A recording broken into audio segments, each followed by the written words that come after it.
Welcome to Youth Corner. I'm Ibrahim Rahman. This is the friendly chat show for the youth, a place to talk about what you do, recognise your achievements, share your experiences and exciting stories, and discuss topics that matter to you.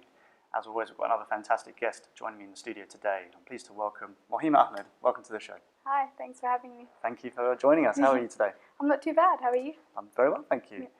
So, you've done some incredible things over the last few years, and I'm really interested to hear about what you've done recently. So just tell us a little bit about your background, where you're from, what do you do at the moment? So at the moment, I'm studying biomedical engineering at Imperial University.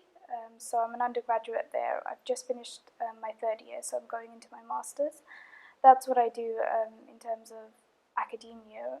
Stuff that I do on the side is a lot more tech relevant. So I'm involved with a number of projects such as Apps for Good, which is a charity that works with young people and it helps them create mobile applications with a social benefit. Wow, yeah, we'll certainly touch on Apps for Good in a bit more detail later on. But so how are your projects going so far at the moment? So the ones at uni? Yes. Yeah, so we just wrapped up third year, so that was really, really cool. We got to do a group project. So this year there were a group of 5 of us and we made a computer game for kids with eczema. Wow. Yeah, so it was quite fun because 2 members, myself included, of our group actually have eczema. So yeah, it was something that we always have kind of like a personal touch with anyway. And so the objective of the game was obviously most people that are affected by eczema are young children, and obviously you need to try and teach them about how to deal with it in a fun way and also something that sticks with them. So obviously computer games are something that kids always play, and it just made sense that we developed one of those. So the 2 objectives were to try and teach them the science behind eczema in a fun way, so what actually goes on underneath your skin, and also how to deal with it, because at the moment there's no actual cure for eczema, but there are loads of preventative measures that you can take, which a lot of young children don't, just because they forget or they haven't really understood it fully.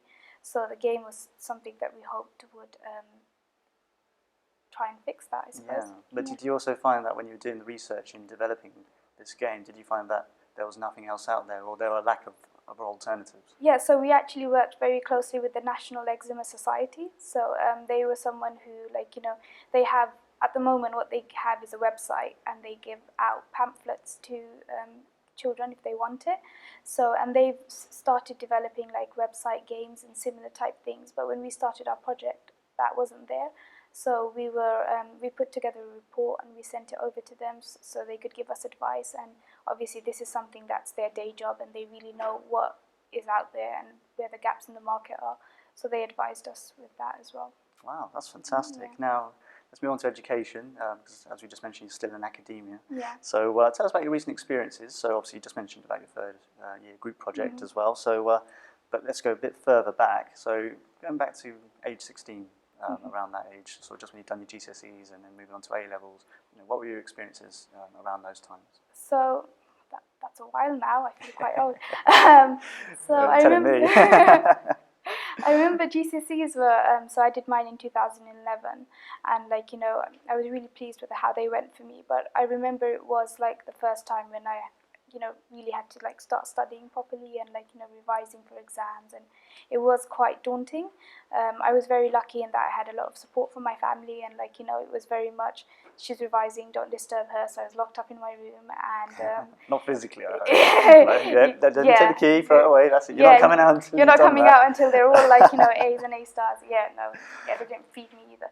I mean, it was good moral support and stuff and whatnot. So I think the best advice that I would give for that is just don't let it overwhelm you. There are days when definitely you need to study hard and just put your head down and put all of that effort in. And then also, but you don't want to overwork yourself, because I think that's a big problem that a lot of students have, is where they just continuously study, and then what usually tends to happen when you do that is you just burn out, and then you lose. So you start off really well and you're studying, and then towards the end you just don't have the kind of it's kind of exhausted. Yeah, you're just mentally exhausted, and then what happens is you get really good grades for the beginning ones, and then they just slide completely towards the end, and that's quite dangerous, where you would rather have a nice balance, even kind of thing throughout. So yeah, and then just don't feel guilty if you have like a day or two off where you just do something that is fun for you and stuff. Yeah, because I guess with GCSEs as well, because you're doing subjects that you may not necessarily want to Yeah. have done. I mean, at least with A levels, you do get to choose what subjects you want to do, and then with your degree Yes. as well. But Yes. GCSEs, that's the challenge because you're doing subjects that you have to do. How do you motivate yourself to get those subjects over and done with? I mean, for me, it was always like English and English language and English lit were like the ones that I really struggled with. So I remember sometimes I would like, and it's also really tedious for me to write out like those example questions and answers and stuff. So that was something I hated doing. And then like it was also something that because I struggled with, I would feel quite like sometimes I would feel really down because like I was just like I'm putting the effort in and I'm not seeing results. So what I would then do is because I was good at maths, I would just, and this is really nerdy, but I would do a few like equations to make myself feel better. And I was just like, I enjoyed maths. I did it for A level as well. It's quite satisfying. When you break down an equation and then you check you got the right answer, and then you do it in reverse, and then you go back to the question again. It's really therapeutic, isn't it? When you do it's so formulaic, isn't it? You can see. Whereas with English, you can't really tell. Have you got this answer right? Because it sometimes can matter on opinion. Yeah, and I hate that. I need that definite yes. It's 5. The answer is 5. I don't like. No, you could interpret it to be a 6 if you looked at it from this point. 5 could be 6. Yeah, it could be 4. Oh God.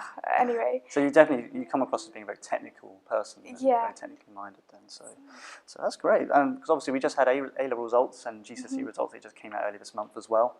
So of course very nervous times for many students across the country. Yeah. So but. Do you remember what it was like for you during that period as well? I remember, so for GCSEs, it wasn't I wasn't that worried about it because I was like, well, the next step is just like sixth form, and I'm pretty sure like I got into sixth form and I passed my GCSEs. Sure. Yeah, I remember when A level results came out, like we were all really nervous because our university grades depended on that, and that year we also had like a really bad hard maths paper. Really? And and my maths grade was dependent on the offers that I got, or the offers I got were dependent on my maths grade rather.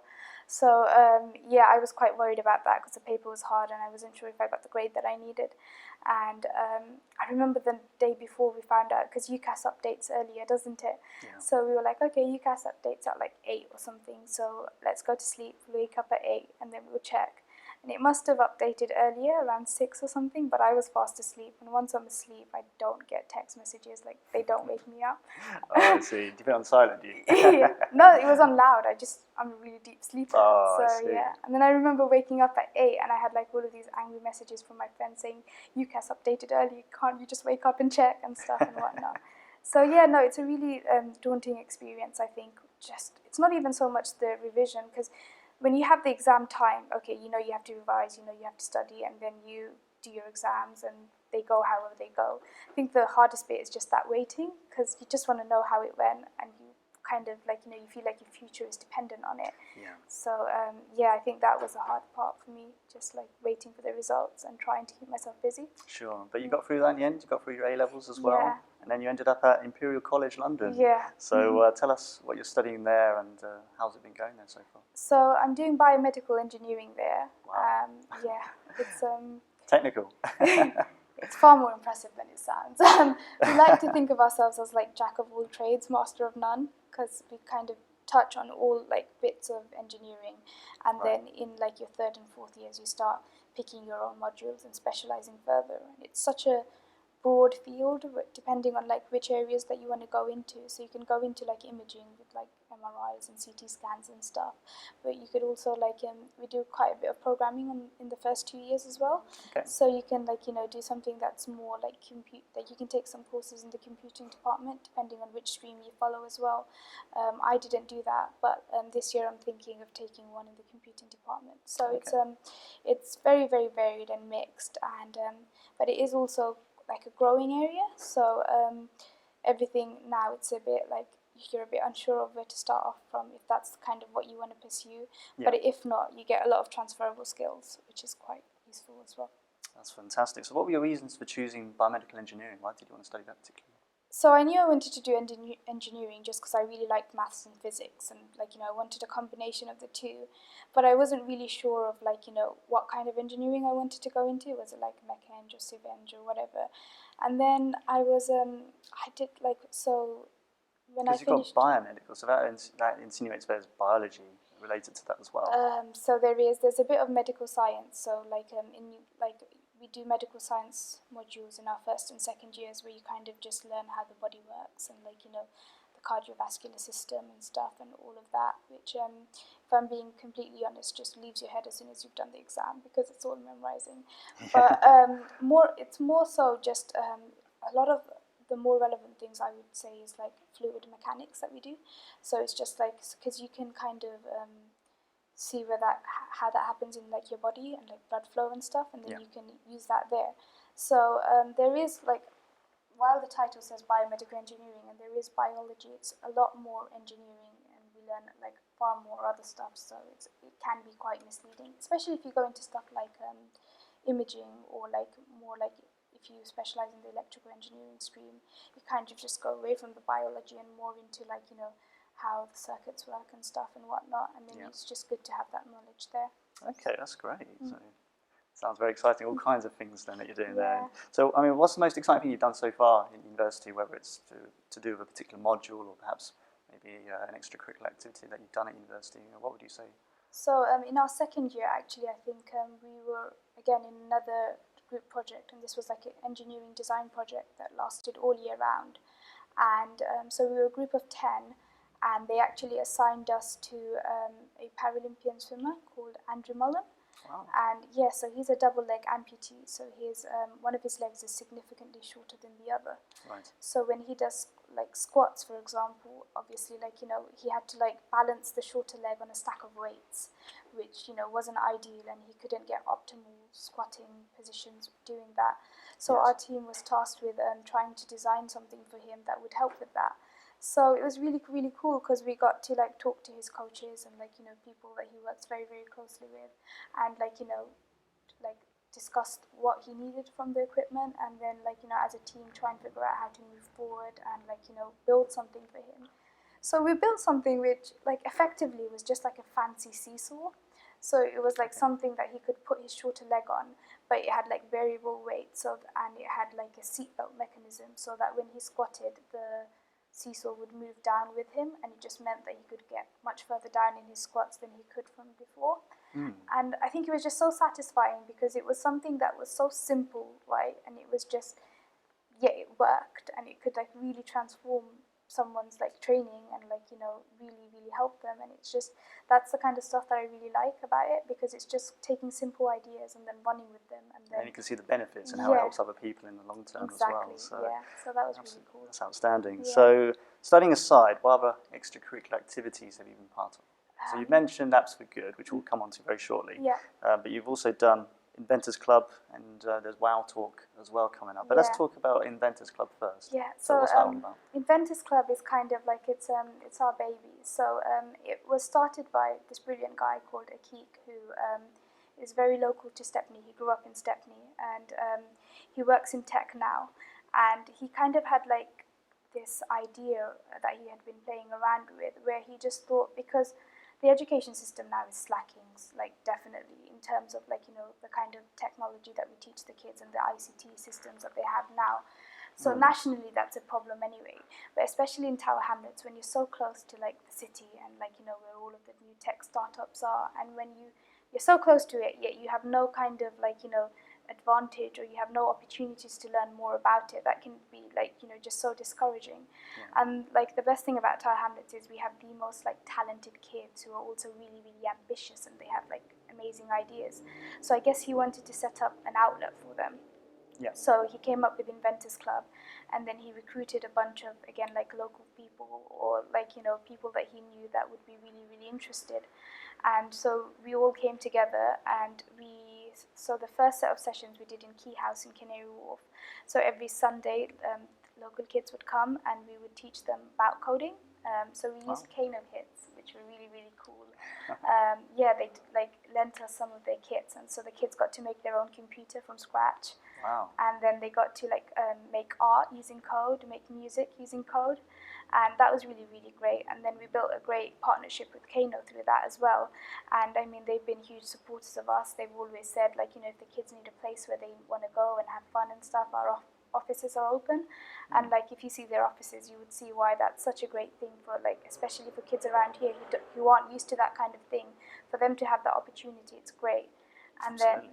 then we've started doing it in Stepney City Farm actually. So we've just finished our second course where we introduced them to virtual reality on top of the coding with art. Oh, wow. Yeah, so they've had a lot of fun, and we've also been coaching them with other skills as well. So, like, as I'm sure you know now, when you go into your career, it's not just about what you know, but it's also about how you present yourself and, like, how you speak and interact with others. And that's something that schools don't teach. You kind of like either have it or you don't, or you can go to extra courses where they have training modules. But other than that, it's just you're kind of on your own. So we have someone on our team, Shahida, who's like a great, picture presenter and stuff. So she's also been mentoring them with, how to present and like, how to do that. And like, we've been working with them on how to get their ideas down and start creating things. So yeah, we're hoping to actually get the Whitechapel Art Gallery soon and have the kids present what they've been doing to like the local community. So that's amazing. Yeah, it's going to be great. So how did you get involved with this then? So I mean, you mentioned that Akik, your friend, he set it up then. So he approached you, and then that was it. You just got involved, and that's how you got started. Really. I mean, it's like I think it was something that I've always been a big fan of just like getting kids in our community more involved in stuff like technology and making them realize that this world is out there. Because for me personally, I didn't know anything about it until I was 16, and I did Apps for Good, and that was just such a late start when you think of like nationally there's kids whose parents are really on the ball with these kind of things, and they're going to all of these exhibitions and like centers, and like they're doing all of these courses from a very young age, and they're like being groomed, if you will, to a certain like career and stuff. And some of the like, and the best thing is the parents here are also very, very proactive now. Like they want their kids to do well, and they want them to do new and interesting things. They just don't necessarily know how to go about it. So the parents have been really, really great. They've been bringing their kids. Sometimes they get involved too, which is nice. So what backgrounds do they come from then? Are they mainly from the Bangladeshi community, or do they come from other various backgrounds? Yeah, so because I mean we're based in Tower Hamlets, most of our students are Bangladeshi and stuff. So some of the parents are first generation. Most of them are second generation British Bangladeshis as well, though. So they're a lot more aware, and it's easier for their kids to kind of explain things to them.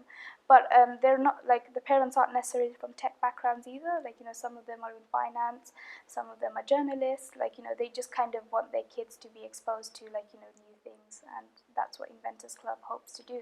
Fantastic. So, yeah. Brilliant. So before we move on to the next one about Wow Talk, so who's club open to, and also how can people join Inventors Club? Yeah, so Inventors Club is open to just young kids like in the local community, so in Tower Hamlets and stuff.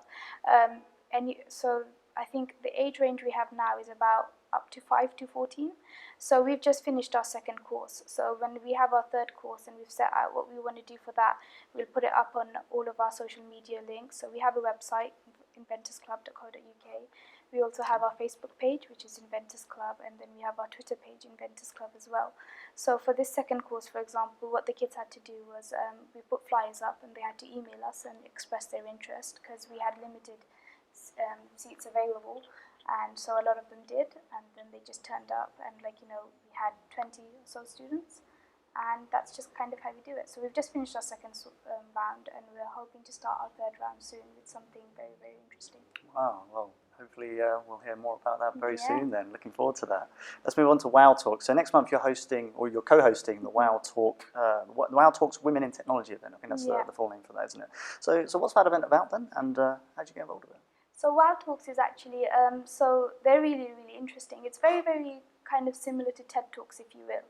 But rather than just sorry to interrupt, but tell our viewers what is TED Talks about, for those who aren't. Okay, fair enough. So TED Talks is where you just have an event, I suppose, where people from all sorts of different backgrounds or with interesting stories to tell come, and they kind of, have an audience that they speak to, and they present something, whether it's an idea or a story or something, and they just kind of give like motivating speeches or inspiring stories that they share and stuff. Cool. So, so they're quite big. So Wow Talks kind of emulates that, but it's very, very different in the sense that, like, obviously TED Talks is organized by TED Talks. WOW Talks, anyone can hold a WOW Talk event. There's just like, you have to let the actual WOW Talk people know about it, and then there's fees to pay, and then after that you can set it up yourself, and it can be about anything that you want based around any theme. So the one that we're doing is called WOW Talks Women in Technology. Okay. And it's kind of trying to get young girls inspired who necessarily aren't interested in technology now, to try and get them to hear stories about inspiring women in technology at the moment, and see how it's not really like, the nerdy, geeky field that they think that it is. It's actually very, very broad and diverse, and Sure. like, no matter what your interests are, there's always, a space for you in the tech field. It's not just all coding behind a computer, it's actually far more than that. Absolutely. So, I mean, what do you think needs to be done to attract more women to get into technology in general? Because, I mean, one thing that I've noticed from my personal experience, because I come from a computer science background myself, I studied information security and forensic computing, so that's quite a mouthful then. Yeah. But one thing I noticed is that within our computer science department, and even when I did it at A-level as well, I did computing there, it was mostly male-dominated. So you see there are very few females on the courses there. So what can we do? I mean, what would you suggest needs to be done to bring more females into that field? I think it's really interesting because, I mean, it's always been there, isn't it? People just think that females aren't really interested in technology, or they're better at certain subjects rather than others and stuff. But I think it's changing now. It's very, very slow emerging change, but it is rare. And I think the main thing is, if you kind of don't tell girls that there is this expectation of them, or there is this glass ceiling there for them, and they're not aware of it, it won't be there to stop them in their way, because they won't even think about it. Like, because if you go to a school now, for example, when you're in nursery, like, they're still being socialized and they're still learning kind of, what is expected of them and what it isn't. So if at that time they're treated completely equally, it'll be fine, I think, because, like, it's not necessarily just because you're a girl you have to be interested in technology to try and, be different or whatever. If it's something that you're interested in, that's always going to be something that you kind of, pursue. So I think it's just important to make sure that you continue supporting them. So, like, if you have a sister or a female friend or whoever in your life, and they say, oh, I want to do computer science, rather than saying, oh, are you sure it's really male dominated, isn't it? Like, are you going to be comfortable in that? Because, I mean, you can say that, and it's not even because you don't want them to do it. You're just kind of saying, are you sure you want to do it? Rather than that, if you're just like, oh, that's great, go for it. And just not even, like, acknowledge that. You should pursue it because it's a matter of interest for you, not because of other factors, really. Yeah, exactly. And I think just kind of encouraging them and supporting them. And if it's something that they say that they enjoy, say, great, this is what you can do. There's more of this that you'd like. And so not say, oh, did you know that it's only boys there? It might be quite difficult for you. I mean, that's just not the kind of tone you want to take. Absolutely. So where can people go to find out more about the event then? And where's it taking place? So the WOW Talks event, it's the Royal Geology Society. If you go to the WOW Talks website, I don't know if you can put a link up in the description. We can certainly mention it later on, but particularly on search engine, they can look it up. Yeah, definitely. And so the event's open. They also have a Facebook page, so if you go to the events page, WOW Talks Women in Technology, it's September 21st, and it's an morning/evening event, and it's open to just anyone really, but especially if you're a young girl, especially if you think tech isn't something that you're necessarily interested in, I definitely suggest going anyway, because it's just, if nothing else, right, you'll just listen to a bunch of inspiring women who have great stories to tell, and even if you go away not like wanting to pursue anything, you've still heard amazing stories, and you can still be inspired in so many other ways. But I also do think it's really eye-opening, because it could be that you're just like, oh, well, I only like reading, so I don't think tech is something that I'd be interested in. And then you find out about all of these other things like tech journalism and all of these other fields that you can go into. Yeah, so many different avenues as well that can emerge from that. So it should be a really good event. Brilliant. I've heard the co-presenter is great as well. So yeah, so you're co-hosting as well, so that's going to be quite an exciting experience for you. Great. It's the first time I'm doing something like that, so I'm actually quite excited for it. So yeah. Well, if you carry on the way you are right now in this interview, then I'm sure it'll be a breeze for you when you do that. So looking forward to hearing more about that. So moving on to Inventors Club then. So no, sorry, we just talked about Inventors Club. My bad. Yeah, sorry, just going back there. Apps for Good. So let's go a little bit further back though, because as you just mentioned about your interest in technology, it developed from Apps for Good, if you pardon the pun. Yeah. So just tell our viewers about what Apps for Good is all about, and what is this organisation that they will do. So Apps for Good is a charity, and they work with young children to develop apps with a social benefit. And when I did Apps for Good back in 2010/11, we were actually the first pilot school. Okay. So the CEO, Iris, she's an amazing woman. She had this idea of how she, of how she wanted Apps for Good to be, and so she's originally German. Actually, she's from Germany, and so when she came up with the idea, she was thinking of where she could start it. And I guess at the time, anyway, the UK government were just a lot more open to those kind of things. So she met up with the head of ICT at the time, Janet Chapman at Central Foundation, who was very interested in getting a new course into the school and having the kids try out something different. Okay. And so they piloted Apps for Good in our school, and we did our thing and we did the course. And then since then, I remember it was our first lesson, and they said to us, this is the first time we're doing something like this. If it goes well, we might expand. If not, then we might have to think of different ways that we can do it. And then we ended up, since then, we just celebrated our 5th birthday in February, actually. Okay. And we've reached 50,000 students since. Wow, that's amazing. Yeah, the pilot scheme worked quite well. Brilliant. So, that's great. So what are you currently doing for them now then? And and how can people find out more about this initiative? Yeah, so at the moment I'm a fellow for Apps for Good. So being a fellow is something that we've played around with for a while. So usually what happens is for any course, actually, you do the course, you do well or you don't or whatever, but at the end of it it's like, oh, thank you for your time, bye, Yep. see you. Okay. Yeah, but I mean, one thing that was really, really great for me with Apps for Good and for my own personal development was at the end of the course, I really, really liked the team that were behind it, and I had developed a good relationship with them. Yeah. And I just kind of continued to connect with them and talk to them about things that were going on with me, and they would tell me about events that they thought would be helpful, and if there were ever events where they wanted someone to talk about Apps for Good, I was invited to go along. And since then I've made amazing contacts and learned more about networking than I otherwise would have at the age that I am now. And so it was just it was a very organic thing that grew, and I think we just realized, why don't we do this for more of our students, because I mean it would be beneficial for anyone. And so we've now introduced a fellowship program where after you've graduated from the course, if you will, you can stay on as a fellow. And what that means is that you can do a range of things. If it's just keeping in touch with them and learning about events that might be useful to you, or trying to find out other ways to get your app developed if if you weren't successful in getting to the award part of Apps for Good. Sure. Yeah, and then you can also do other things like mentoring students in your school or across. So I talk to other fellows in Stratford and Scotland and stuff and whatnot, which is really, really interesting, because we have our own kind of network amongst us now as well, which is great because it mimics the professional world, which is what we're entering, and it means that we have a great kind of stepping stone into it. Yeah, because you've got all those connections and all those links, so that's what other people who want to get involved with this, they understand sort of how it all works really and how it's all connected. Brilliant, good stuff. So we are coming towards the end of the show, unfortunately, but obviously you've given some fantastic advice already to our viewers. So just to briefly summarise what we discussed, what advice would you give to our younger viewers, and what would you recommend? What kind of stuff needs to be on the CV, all that kind of stuff? Tell our viewers all about that. What I would definitely say to younger viewers, just from my own experience, academia is very, very important, of course. It's really, really relevant to have good grades and have something substantial to put on there. But as you kind of start looking for jobs and stuff, you'll find that it's actually far more important to have actual skills that are applicable in the workplace.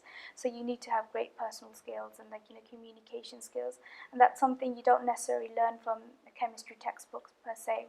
And so I would definitely kind of recommend, as wherever you can, get work experience here, or try and get yourself an internship there, or go to these events that, especially if you're based in Tower Hamlets, we have Tower Hamlets have this great scheme where they kind of always have networking events that they set up in like places in Canary Wharf, in like, you know, the big banks and stuff and whatnot, where they, you know, invite the youngsters along and like, you know, they try and teach them about how to kind of present themselves. Just do these things, because even if it's a bit awkward at first and it's like it means giving up 2 weeks of your summer or whatever, it actually does really help beef up your CV. And you won't notice it at the time, but as you progress later on, you'll realize you do pick up skills subconsciously, and you're just so much better in terms of personal development for it. And then it shows on your CV that you're someone who actually cares about being progressive and actually has, like, you know, a view into the future and thinks about those kind of things and forward thinking skills, and someone who, you know, is ambitious. And I think that's what people who look at CVs like, and that's what I would recommend. Get loads of experience.